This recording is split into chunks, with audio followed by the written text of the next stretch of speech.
नमस्कार दोस्तों, कैसे हो आप सभी। 256वें एपिसोड में आपका स्वागत है।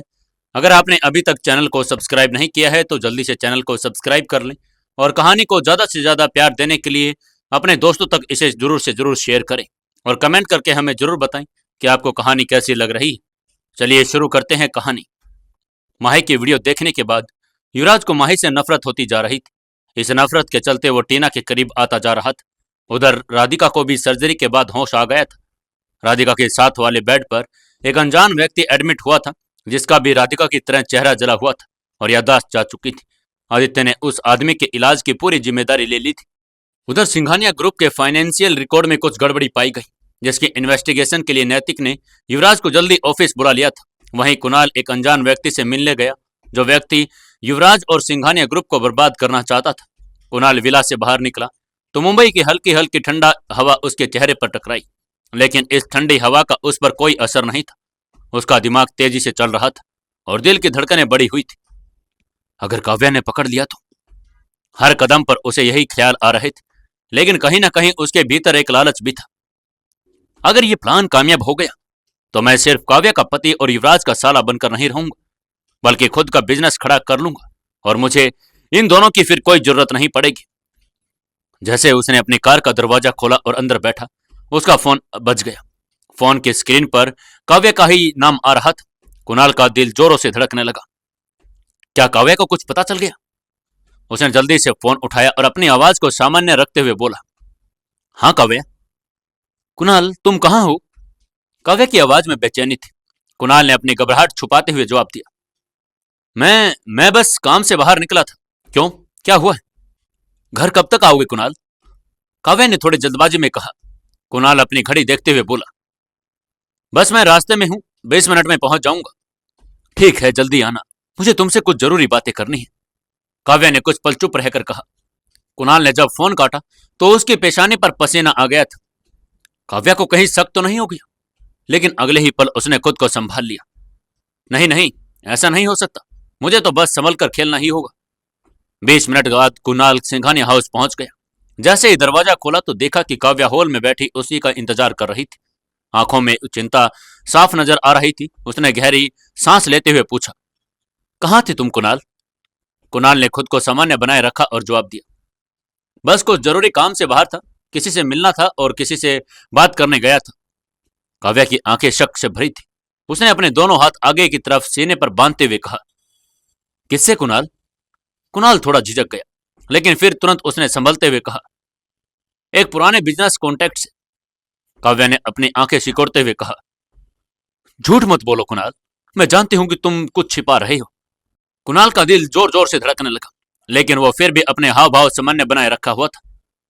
क्या मतलब काव्या, मैं क्यों छिपाऊंगा? काव्या ने गहरी सांस ली और कहा, युवराज का फोन आया था, उसने कहा कि कंपनी में कुछ गड़बड़ चल रही है।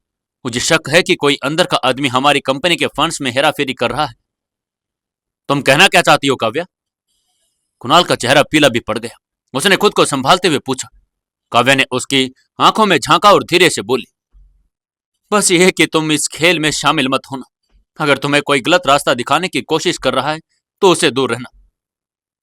काव्या, क्या तुम्हें मुझ पर भरोसा नहीं है? कुणाल ने जबरदस्ती मुस्कुराने की कोशिश की और बोला। काव्या ने गहरी सांस ली और फिर कहा, मैं चाहती हूं कि तुम मुझ पर भरोसा रखो। पैसों की चाह में कुछ ऐसा मत करना जिससे हमारा रिश्ता और इज्जत दोनों खत्म हो जाए। कुणाल को अब समझ नहीं आ रहा था कि वो क्या कहे। क्या सच में युवराज को कोई अंदाजा हो गया? क्या मैं पकड़ा जाऊंगा? लेकिन दूसरी ओर उसके मन में लालच भी था। अगर मैं ये प्लान कर लूं तो मैं युवराज से भी बड़ा आदमी बन सकता हूं। उसके मन में एक ही सवाल गूंज रहा था कि वो इस साजिश का हिस्सा बने या नहीं। उधर दूसरी तरफ दिल्ली मेट्रो हॉस्पिटल के आईसीयू में हल्की रोशनी थी। मॉनिटर की बीप बीप करती आवाज, ऑक्सीजन मशीन की धीमी गूंज और कमरे की ठंडी हवा माहौल को गमगीन कर रही थी। लेकिन इस माहौल में अभी भी 3 लोग एक बीच अनोखा रिश्ता सांस ले रहा था। राधिका और आदित्य और शिवानी एक दूसरे की तरफ ही देख रहे थे। राधिका की आंखें अब धीरे धीरे खुलने लगी थी। उसके पलकों की हल्की सी कंपन, चेहरे पर पट्टियां बंधी थी। मशीने से जुड़े उसके नाजुक काया देखकर कोई भी अंदाजा लगा सकता है कि वो कितनी तकलीफ से गुजरी होगी। लेकिन उसके होठों पर अब भी एक हल्की मुस्कान थी, एक सुकून भरी मुस्कान। शिवानी अपने नाजुक हाथों से एक गिलास में जूस डाल रही थी। स्ट्रो को हल्के से हिलाकर उसने जोश का स्तर चेक किया और फिर अपने हाथों से धीरे धीरे स्ट्रोक को राधिका के होठों तक ले गई। राधिका, धीरे धीरे पीना, बिल्कुल आराम से। डॉक्टर ने कहा है कि अभी तुम्हारा शरीर कमजोर है। शिवानी की आवाज में एक अजीब सा अपनापन था। राधिका ने उसकी आंखों में देखा, वो चिंता, प्यार और राहत तीनों ही दिखाई दे रहे थे। उसने मुस्कुराकर हल्की सी गर्दन हिलाई और छोटे छोटे घूंट भरने लगी। हर घूंट के साथ शिवानी की आंखों में संतोष झलकता, जैसे कोई माँ अपने बच्चों को खाना खिलाते समय महसूस करती है। आदित्य कुछ दूर बैठा यह सब देख रहा था। उसकी आंखें थकी हुई थी, लेकिन उनमें एक अजीब सा नशा था, प्यार का, अपनेपन का। वो राधिका की ओर देखता और फिर शिवानी की ओर। दोनों को इस तरह देखना उसके लिए पुरानी याद को जीने जैसा हो गया था। शिवानी जूस पिलाते पिलाते थकने लगी। उसकी आंखों में अब भी नींद भारी हो चुकी थी। वो कुछ सेकंड के लिए झपकी लेती और फिर तुरंत खुद को संभाल लेती, लेकिन ये छोटी छोटी झपकियां भी राधिका की नजरों से नहीं छुपी। राधिका ने जब देखा कि शिवानी की पलकें हर कुछ सेकंड में गिर रही है, तो वह खुद को जबरदस्ती जगाए रखने की कोशिश कर रही है, तो उसके मन में चिंता होने लगी। उसने हल्के से अपनी आवाज को मजबूती से लाते हुए कहा, शिवानी, अगर तुम थक गई हो तो थोड़ी देर आराम कर लो। नहीं नहीं, मैं बिल्कुल ठीक हूं।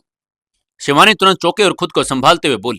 राधिका ने अपनी पतली उंगलियों से शिवानी का हाथ थाम लिया। झूठ मत बोलो शिवानी, मैं देख सकती हूं कि तुम कितनी थकी हुई हो। शिवानी ने उसकी ओर देखा। उसकी आंखों में हल्की सी नमी थी। वो राधिका को इस हाल में छोड़कर जाने की हिम्मत नहीं जुटा पा रही थी। आदित्य, जो अब तक सब देख रहा था, उसने भी बात संभालते हुए कहा, राधिका सही कह रही है शिवानी, तुम पिछले 2 दिनों से बिना रुके जाग रही हो। तुम्हें थोड़ा आराम करना चाहिए। शिवानी ने एक पल के लिए आदित्य की तरफ देखा। उसकी आंखों में सच्चाई थी, लेकिन फिर भी वो जाने के लिए तैयार नहीं थी। मैं तुम्हें छोड़कर नहीं जा सकती राधिका। जब तुम बेहोश थी तब हम दोनों ने तुम्हारे लिए प्रार्थना की, हॉस्पिटल में डॉक्टरों से लड़ाई की और तुम्हारी हर एक सांस के लिए डरते रहे। अब तुम होश में हो तो मैं तुम्हें छोड़कर कैसे जा सकती हूँ। शिवानी की आंखों में आंसू आ गए थे, लेकिन वो मुस्कुरा रही थी। राधिका की आंखों में हल्का सा पानी भर आया। उसने हल्के से शिवानी का हाथ और कसकर पकड़ लिया और एक नटखट मुस्कान के साथ कहा, अगर तुम मेरी बात नहीं मानोगी तो मैं नाराज हो जाऊंगी। शिवानी और आदित्य दोनों एक दूसरे की तरफ देखने लगे। राधिका, तुम फिर से शुरू मत हो जाओ, आदित्य ने हल्की हंसी के साथ कहा, लेकिन राधिका का चेहरा एकदम गंभीर था। उसने अपने होठों पर हल्का सा नीचे कर लिया और बच्चे की तरह जिद करते हुए कहा, अगर तुम दोनों आराम नहीं करोगे तो मैं अब से एक भी घूंट जूस नहीं पीऊंगी। वाह, धमकी दे रही हो हमें, आदित्य ने आंखें घुमाई और मुस्कुरा कर कहा। राधिका ने गर्दन टेढ़ी कर ली और एक छोटी सी मुस्कान के साथ आंखें झुका ली। तुम दोनों को जब मेरी इतनी परवाह है तो क्या मैं तुम दोनों की परवाह भी नहीं कर सकती। शिवानी की आंखों में एक अलग सी चमक आ गई थी। उसने धीरे से राधिका के सिर पर हाथ फेरा और हल्की हंसी के साथ कहा, तुम्हारी ये मासूमियत हमें बार बार तुम्हारे प्यार में गिरा देती है राधिका। आदित्य भी मुस्कुराया और उसने कहा, ठीक है बाबा, हम थोड़ी देर के लिए आराम कर लेंगे, लेकिन अगर तुम्हें कुछ भी चाहिए तो तुरंत बुला लेना, ठीक है। बिल्कुल, लेकिन अब जाओ भी और अच्छी तरह से सो जाना, राधिका ने चेहरे पर हल्की सी मुस्कुराहट लाकर कहा।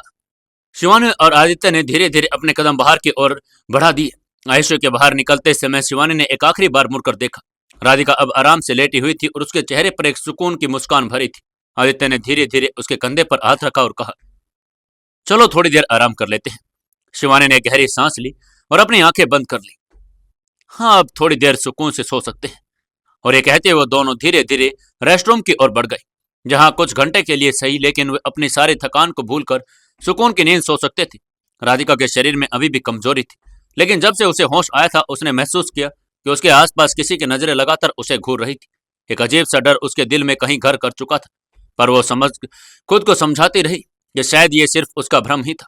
जैसे ही शिवानी और आदित्य बाहर आए, राधिका ने गहरी सांस ली और अपनी आंखें बंद कर ली, लेकिन उसे इस बात का जरा भी अंदाजा नहीं था कि अगला कुछ पल ही उसके लिए कितना खतरनाक होने वाला था। तभी राधिका के बगल वाले बेड मरीज को शिफ्ट कर दिया गया। उसकी प्लास्टिक सर्जरी हो गई थी। वो आदमी अब भी पूरी तरह से होश में नहीं था, लेकिन उसकी सांसें चल रही थी। डॉक्टर और नर्स ने उसकी हालात का जायजा लिया और उसके वाइटल्स चेक करके बाहर चले गए, लेकिन बाहर खड़ा एक आदमी जो कई घंटों से छुपकर राधिका पर नजर रखे हुए था, ये सब देख रहा था। उसकी निगाहें किसी शिकारी की तरह लगातार उसे घूर रही थी, जो अपने शिकार के कमजोर पड़ने का इंतजार कर रहा था। उसकी आंखों में एक अजीब सी चमक थी जो किसी भी सामान्य व्यक्ति की नहीं हो सकती थी।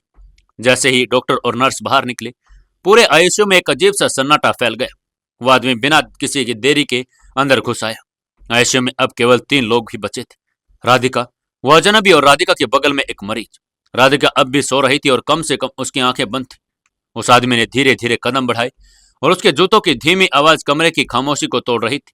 उसके चेहरे पर एक शैतानी मुस्कान थी, जैसे वो पल के लंबे समय से इंतजार कर रहा हो। उसने एक पल के लिए राधिका को गौर से देखा और फिर उसकी मॉनिटरिंग मशीन के पास गया और वहां पर उस मॉनिटरिंग मशीन को अच्छे से चेक कर रहा था। क्या लगता है आपको दोस्तों, क्या होगा? क्या ये इंसान राधिका को नुकसान पहुंचाने आए हैं? और ये ऐसा कौन था जो राधिका को पहले से जानता था? क्या है राधिका की सच्चाई? जानने के लिए जुड़े रहिए अपनी इस कहानी बेमानी मोहब्बत के साथ। दोस्तों, कहानी को ज्यादा से ज्यादा प्यार दें और कमेंट करें और लाइक जरूर कर दें। दोस्तों, आज मैं सिर्फ आपके लिए एक ही एपिसोड भेज रहा हूं। कल से हम फिर 5-5 एपिसोड आपके लिए लेकर आएंगे।